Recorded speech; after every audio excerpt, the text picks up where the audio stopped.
Good morning, good evening, and good afternoon. Welcome back, or welcome to the Dumb Trap. Whether you're a new listener or old listener, hope that you're here to have a great time. I am me. I am your host, your editor, your creator, your producer, executive producer, your music man. I am all the above, really. It's a one man show, kind of. And most importantly, I'm your first, your last, and your everything. I go by the name of Dominique, and welcome to the Dom Trap. We're open for business. Come one, come all. Come on in. Tell your homeboys, tell your homegirls, come on in. Your cousins, sister them, brother them, everybody. Tell them to come on in. But in all seriousness, I do want to say thank you to everyone that's listening. Um, your critiques are not going unnoticed. Sorry that it's taken so long to get these episodes out. Life is life. That's all I gotta say. Life is indeed lifing. Time is not the same time that it was, so just bear with me. I do have a lot of films to talk to you about. I guess it's a good time for me to plug the TikTok. Go follow me on TikTok at thedomtrap, as well as if you aren't noticing the shorts that I have been posting on the YouTube channel. Go to the YouTube channel and then go to shorts, and you'll see a myriad of shorts that I've created, which are just the TikTok content brought over to YouTube. And they're like more of my more recent reviews. So if you've been wanting to listen to me or see how I feel about a film, go to the shorts, go to the TikTok and find out, my thoughts there, because that's where I've been uploading. I do find that short form content is a lot easier, and I could be more consistent making that kind of content rather than doing these, full-blown episodes. So do check that out. I do not want to stop doing the episodes. I do want to do more of them. I say that every single time. So hopefully I can, heed to my own words and do so. But yes, thank you all for, sticking with me on this journey and listening and enjoying me spew about films that I love or dislike, whichever. Depends on what's out, right? But yes, thank you all for listening. Shout outs. Shout out to Hiley. Hope you're doing well, bro. It's good to hear from you. Shout out to Ray. We will get together soon. We will get that. We'll hopefully get that tier list out soon. I'm truly hoping for it. Shout out to Lex. Lex, it's an episode, bro. I'm getting an episode out, bro. Can you believe it? Shout out to everybody, man. Everybody that's listening. Shout out to Pruitt, Greg, Justin, all the usual offenders. I'm not gonna say offenders. Y'all haven't offended anybody. But all of my frequent listeners, thank you all. And yeah, I think first I do want to start with a review that I wanted to do a while back, but like I said, I just really didn't have the time to, but today I got time, cuz, if you've seen that video. But I want to start with my full review for Guardians of the Galaxy 3. If you haven't seen this one yet and you are a fan of Marvel films, I highly recommend you see this one. I highly recommend it. This is the kick in the behind that Marvel needed, because Marvel has not really been giving us what we deserve as far as not only comic book fans, but Marvel film fans, or even the TV fans. Like, we have not been getting content that I believe is up to par. This film is that. It's not for kids, so I wouldn't say bring your 2 or your 3-year-old to go see this one. Not even your maybe up to 9-year-old, maybe, because it's just got some dark tones. But with the dark tones, there are some comedic moments to kind of hold you over through the runtime. There is also a great soundtrack. The performances are really well done. Um, Bradley Cooper as Rocky Raccoon in particular.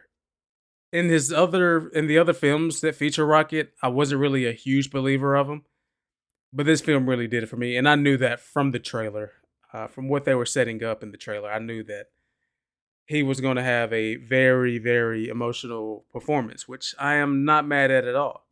But Dave Bautista does a fantastic job. Chris Pratt, of all people, does a fantastic job in this film. And when I saw the trailer during Super Bowl Sunday, I was a little worried because we hadn't really seen much about it. We heard things in the background, not bad things, but we heard things about what could be happening. We knew that what's his name, Will Poulter was going to be Adam Warlock. We knew that Chikudi Awudi, I forgot his name, but we knew that he was going to be High Evolutionary. We seen him in full costume at, I want to say it was San Diego Comic Con. So we knew things about the film, but we hadn't really seen much at all. So when we got the first trailer during Super Bowl weekend, that's when my excitement kind of rose a little bit. I had a little bit more faith in Marvel, especially with James Gunn and this being his last Marvel film. I was already on board. I've been on board with James Gunn. I've even watched the Suicide Squad, the new one. I've seen the old one too, but the new one is the one that I like. And also Peacekeeper or Peacemaker. Peacemaker, sorry. Peacemaker on HBO Max, or should I say Max now because of all this drama. I need to do another HBO Mid episode now that I think about it. But that's besides the point. Uh he does a fantastic job with these films, and this one may as well be my favorite Guardians film. I thought long and hard about it, pause. But yes, I thought about this film, and this is absolutely my favorite Guardians film. It's heavy, and I think that's what I like the most about it. Most of the recent Marvel films have not been heavy. I want to say since Endgame. You could say that Black Panther Forever was heavy, but can you really? But yes, this film brings pain, it brings joy, it brings several emotions. This movie makes you want to dance, makes you want to cry, makes you want to leave the theater, and it all made for a better film. Uh, Trigger warning for anyone that is totally against animal cruelty. I know that I am. So those scenes in particular were the ones that had my full attention and they made me hate the villain. And I feel like it's been a long time since we were able to just outright hate a villain and it'd be okay. This film did that. This film had the villain that it was okay to hate. Irredeemable guy. He's been doing this for a very long time. He's seen as a god, so he has this god complex. So it's like, okay, I'm okay with seeing this guy go. Totally okay with it. So yes, this film. I will say that I did go and see this movie two times. The first time with my buddy Jason, and the second time with my brother Miles. And at around the same part of the movie, I could hear people start to cry. I could just hear sniffles and things of the sort, just signs that something sad is happening. And I was like, huh, this movie is really one of those. And I don't want to say that I hate that it's come at this point when it comes to Marvel films, but I wish that there were more films with more substance. I mean, we just got Thor: Love and Thunder. We got Ant-Man and the Wasp: Quantumania, and those films didn't really bring any heavy or emotional weight to them. They were just kind of fun and spunky films that would get you from A to B without explaining much. And that's okay. It's okay to have one of those every now and then. But when we're getting years and years of that content, it kind of gets a little bit monotonous. And then, it's okay to understand why we get superhero fatigue. And I'm just glad. I'm just glad that this is a movie that kind of woke me up from that feeling of me just being like, oh, here we go again. Here's Black Adam. Here's Shazam. I'm kind of excited for the future of superhero movies again, but I know that I shouldn't be. And that reason is because this was James Gunn's last outing with Marvel. Knowing what they have coming up next, I am invested. This is years in the making at this point. But if I'm not looking for anything in particular anymore, especially with the whole debacle with Jonathan Majors as Kang and all of that, we're still not sure where that's going to end up. We don't know how they're going to continue building, or if they're even going to continue building upon the character that is Kang. We have no idea yet. I believe that the Avengers Kang Dynasty movie just lost their writer or director, one of the two. And that's a scary feeling because Blade is already having problems, which we may not see Blade until 2025 at the earliest, I believe, depending on how the writer's strike goes. And it's just not looking too good, to be honest with you. I would love to say the opposite, but I just can't at the moment. I'm so unsure of what's happening with just about all of everyone's favorite shows and movies because of the strike. And not even the strike, but what's happening with the networks, the streamers and everything like that. But I'm getting off topic. Guardians of the Galaxy Volume 3 gets a 9 out of 10 from me. I thoroughly enjoyed this film. It made me feel something, which I always love when I watch a film. That's one of the reasons why I go to the movies, is to feel something. And this movie did exactly that. Once again, there are dark themes. There are scenes that will make you sad, scenes that will make you happy, scenes that will make you dance. Um, and yes, it's really crazy how I feel about this film versus Ant Man and the Wasp: Quantumania. Like it's almost night and day. I didn't enjoy that movie much. I did enjoy it to say the least, but it's just not a great film. But this, on the other hand, I absolutely loved. So looking forward to see what Marvel has next. I believe it's Secret Invasion next month, the TV show. I love Samuel L. Jackson, so I'm going to be there for that regardless. And then after that, I believe it's The Marvels in November, which I'm kind of indifferent about. But speaking about Chris Pratt, Christopher Michael Pratt, if you will, I believe his middle name is Michael. But speaking of, he is 2 for 2 this year for me personally. He's 2 for 2. He went 1 for 1 with Super Mario Brothers, the movie. I don't know if you all have seen it. I hope that you have. If you haven't seen the movie, this is your warning or your alert to go and see the movie. I absolutely love the Super Mario Brothers movie. I knew what I was getting myself into even before seeing the trailer. I mean, when they announced the voice cast and announced that it was going to be a thing at the Nintendo Direct a year and a half ago, something like that, I was like, okay, this is just going to be an Illumination film. They told us that much at least. And then I was worried. I'm not going to lie to you. I was worried when I saw that Chris Pratt was going to be voicing Mario instead of Charles Martinet, who does his voice in the video games. But then I thought about it. I don't know if I would have watched an hour and a half movie of Super Mario saying Wahoo and Whoa the whole time. I don't think I personally could have done it. So I was a little bit wary when I saw the first trailer and heard Chris Pratt's voice come out of Mario's mouth. I said, okay, this is weird. But I see what they're going with. So here we are after the movie's release. And I'm here to say that this is a great film.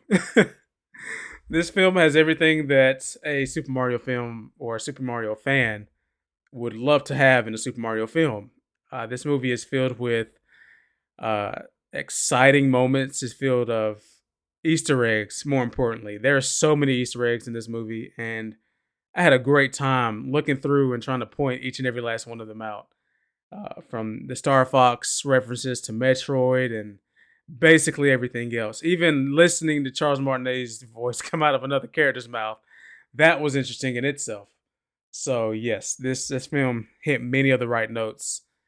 If I had any complaints, I would say that not enough of the video game music was used. There's a scene in particular where a Beastie Boys song plays, and I'm like, that's a bit of an odd choice, but I see where they were going with it. It was more of an action scene, and it would be kind of weird to kind of just throw one of the songs from the actual game in, and I get that, but I feel like we were missing that dun dun dun like some of those classic Mario songs. We were really missing those. Um, but other than that, the voice cast from Jack Black to Charlie Day, like I said, Chris Pratt, Anya Taylor Joy, Keegan Michael Key, Seth Rogen as Donkey Kong. That was perfect casting. Let me just say that first and foremost. Seth Rogen as Donkey Kong.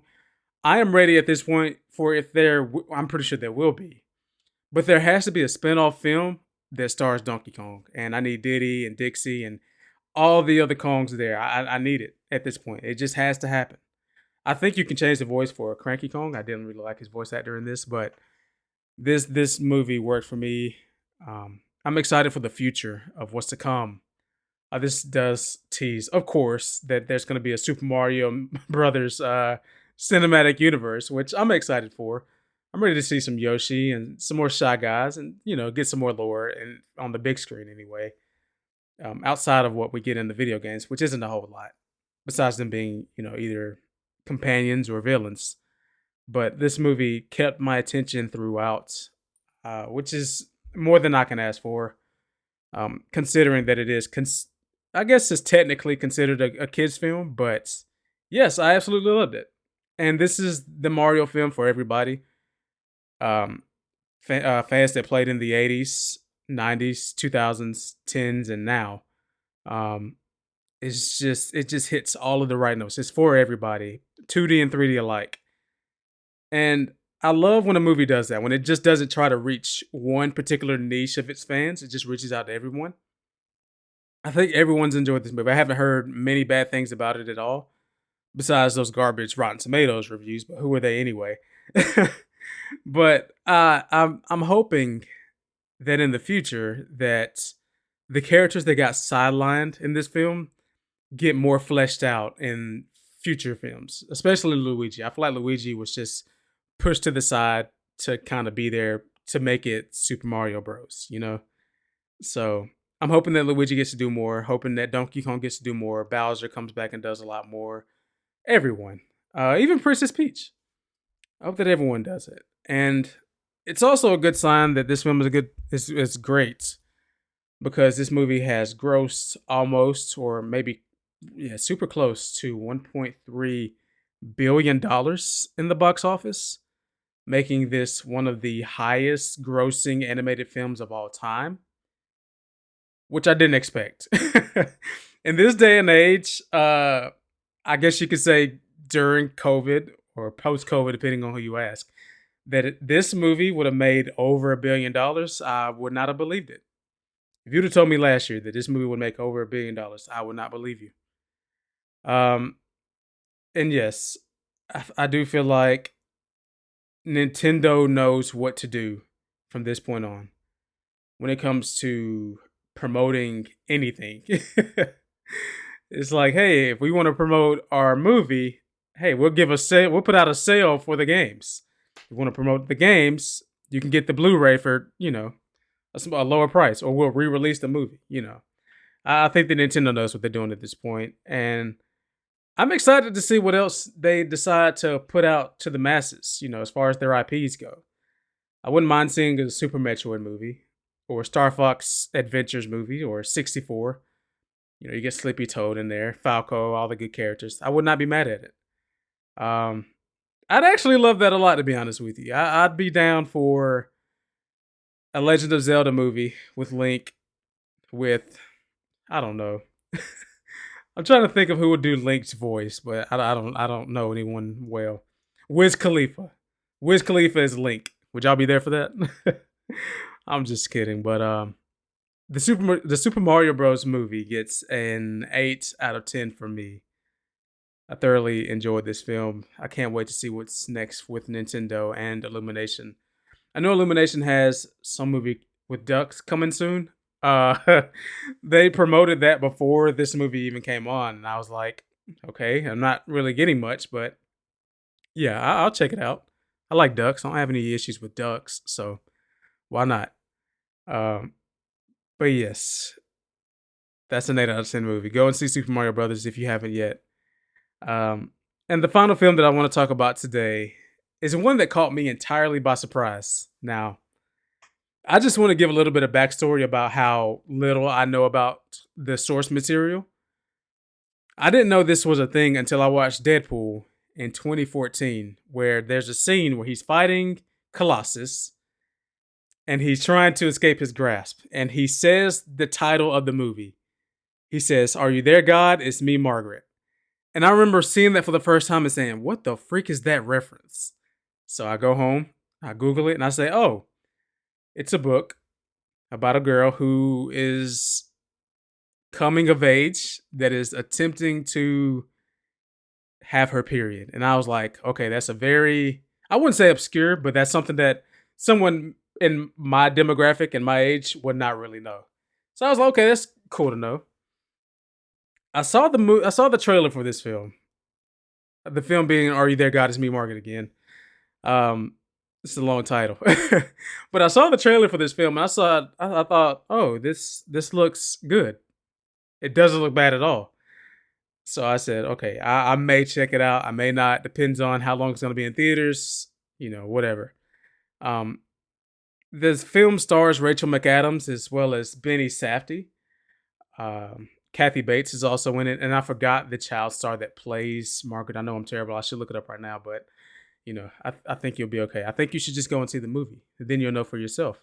But I didn't really have any expectations going into this, and I walked out pleased, very much pleased with this film. So, like I said, the film is a coming of age tale about a teenage girl, well, a girl that's coming into teenagehood or womanhood, who is learning about nature, basically, the nature of her body in particular. She's trying to not grow up too fast, but she's just trying to be a woman. She wants to know what it's like to be a woman. And she is waiting for that moment to come, and she believes that that moment is the moment where she has her period. And she's doing most of this without her mom's eyes on her. Her mom, by the way, who is played by Rachel McAdams, is moving. The whole family is moving from New York to New Jersey. To the grandmother's dismay, she can't stand that. She can't stand the fact that they're moving to New Jersey of all places. And so she's coming of age in a new city away from her grandmother, and everything is new to her basically, all over again. So her dad, the reason that they moved is because her dad got a new job. Her mom is a painter, and business has not been booming as of late. So she's kind of at a what's the word? I guess writer's block, but for painters. So I guess painter's block. She can't really come up with any art that she finds substantial or, important enough for her to release out to the public and possibly make money off of. So she spends her days as a house mother, and she spends time cleaning, painting, and she joins most of Margaret's new school's activities. Like, so she's on the PTO group and basically everything else. So Margaret, on the other hand, is just basically still taking everything in, going to this new school, trying to figure out who she fits in with and who she doesn't. And watching the film, I thought it was going to be a very predictable movie. To a certain extent, it is. But it's the things that happen within the film and the way that things are filmed itself, and even the cinematography, costume design, and everything else. It's a chef's kiss. It really puts you in that time period. And it's like if this movie wasn't in HD, if you put a kind of faded filter on this movie and shrunk the screen ratio down to 3:4, you would totally just think that it came out in the 80s or the 70s. And yeah, this this movie is one of my favorite films of the year so far. And it's kind of crazy me saying that because I knew what was coming out this year, but this one is definitely in my top 10. I can name several movies this year that are worse than this one, and I feel like that's kind of crazy. That is really insane. How Are You There, God? It's Me, Margaret is one of my favorite films of the year. I feel like this movie will definitely continue to grow on me. I believe that it's directed by the same director that she directed Edge of 17 with Haley Steinfeld. I don't know if you guys have seen that, but fantastic film. So I kind of got those kind of isms when I was watching this film, and it's great. It's a really good movie. I highly recommend it to really anyone. Um, it's a really comfortable movie to watch, and I didn't expect that. Then again, like I said before, I didn't really know what to expect, but I got a very comfortable watch. This is a movie that I could see myself in the future just turning on in the background and doing whatever for the rest of the day. Um, Are You There, God? It's Me, Margaret gets an 8 out of 10 for me. This was a very sweet, somewhat lighthearted film. It was a breath of fresh air, honestly. Um, there are subjects that I would say aren't necessarily for children, but for us adults, it's a good movie. And I'm saying that for, like I said, for everyone, men, women, old, not so old. Go and see Are You There, God? It's Me, Margaret. Go catch it out when it's on streaming or whenever it's on demand or whatever. Wherever you can find it, check this movie out. You will love it. You will thank me for it. You're welcome in advance. So, yeah, I believe that's about it. This was, I say off the cuff a lot in my other reviews, but I guess you could say that this was an off the cuff podcast episode because I had no intentions of recording today and it just kind of worked out. So there's that. And like I said, I do want to get more episodes out to you soon. I have seen a lot of films that I need to cover. Once again, if you want to see like mini versions or mini reviews on those films, go and check out the shorts on YouTube as well as my TikTok at thedomtrap. And that's where you can see all of that good stuff in it. All of that juicy goodness with the Dom Trap content. You can go check those out there. I'm also on Discord, so let me know if you want to join the Discord. It's not very active right now, I will say that, but hope to get there someday. Thank you to everyone that's listening, and especially to those that have made it this far. I know I may have rambled just a bit, but you know, I'm knocking dust off at this point. I felt like it was time for another episode. So yes, don't be mad, don't be upset. New episode is here. Share this with your mom, your dad, your cousins, everyone, aunties, uncles, all that good stuff. For those that are really tuned in and have checked in with where I am as far as what else I have going on, just work. And as far as my weight loss journey goes, I have officially crossed the 60-pound mark. And again, I started my journey on November 22nd, 2022.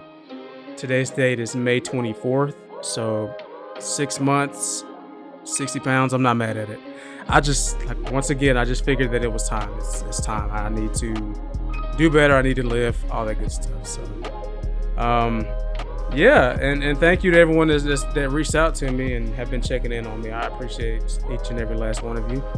And this is another reminder to check in on your strong friends, even your weak friends. Just check in on everyone. We don't know what people are going through. We don't know what demons they're battling, what fights they're going through. I feel like everyone would like to know that someone is there in their corner rooting for them. So please do that. Be good people. Treat people with kindness. Open doors for those behind you. Don't be nice to everybody. You know who to be nice to and who not to be nice to. I do believe that. So yeah.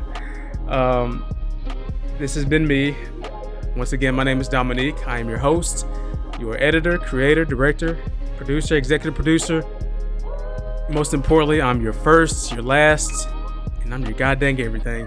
It's been the Dom Trap. It's been it's been the Dom Trap.